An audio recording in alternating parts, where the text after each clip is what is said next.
একটা সময় আসবে যখন তুমি একা হয়ে যাবে।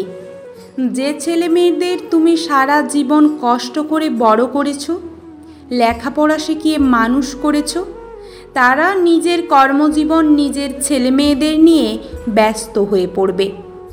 তুমি এতদিন যে নাতি নাতনিদের নিয়ে সারা সময় খেলা করতে, তারা উচ্চশিক্ষার জন্য কেউ বিদেশে বা এই দেশেই দূরে কোথাও চলে যাবে।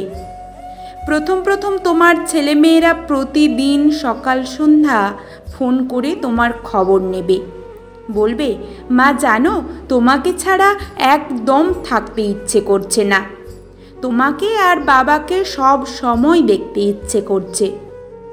এমনকি তারা ভিডিও কল করে তোমাদের সাথে কত কথা বলবে, তোমাকে তাদের নতুন বাড়ির ছবি পাঠাবে, বাবা মায়ের জন্য ফ্ল্যাটের কোনো 2টো রুম আলাদা করে রেখেছে তাও দেখাবে, আর বলবে, মা তুমি বাবাকে নিয়ে চলে এসো না, এখানে আমাদের সঙ্গে থাকবে, তোমারও যেতে মন চাইবে, 2-1বার ঘুরেও আসবে 2-4 দিন থেকে। তারপর যোগাযোগ কমতে শুরু করবে কোনো এক অজানা কারণে। সপ্তাহে 1বার করে তাদের কল আসবে, আর তুমি অধীর আগ্রহে অপেক্ষা করে থাকবে ওই দিনটাতে কথা বলার জন্য। এই দিনটাও একদিন, 1 মাসে বা তারও বেশি দিনে পরিবর্তিত হবে।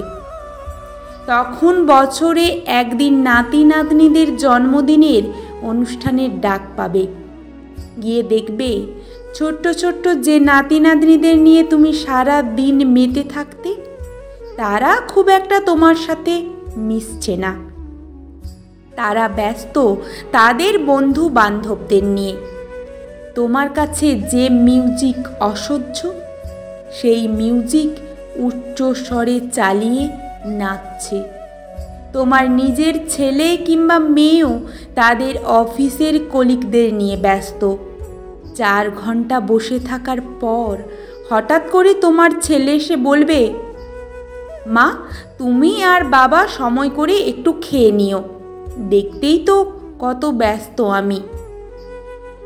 রাতেই ঘুমানোর সময় দেখবে যে 2টো রুম মা আর বাবার জন্য এতদিন তোমাকে ফোনে ভিডিও কলে দেখাতো, সেই রুম দুটোতে ওদের কোনো নিকট আত্মীয় তাদের বউ বাচ্চা নিয়ে ঘুমোচ্ছে।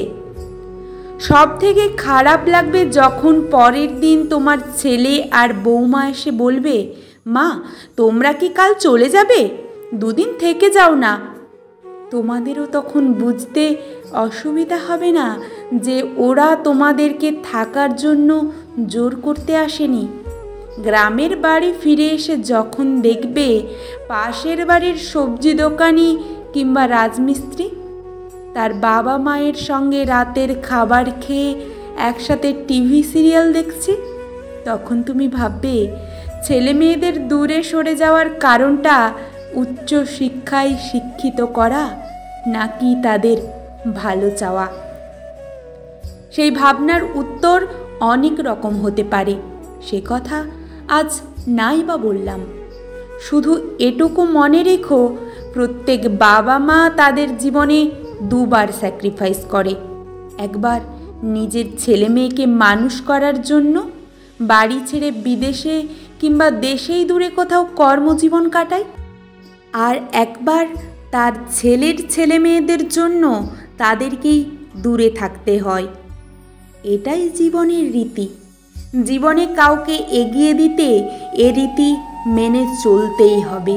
হয়তো এটা উচ্চ শিক্ষার আশীর্বাদ।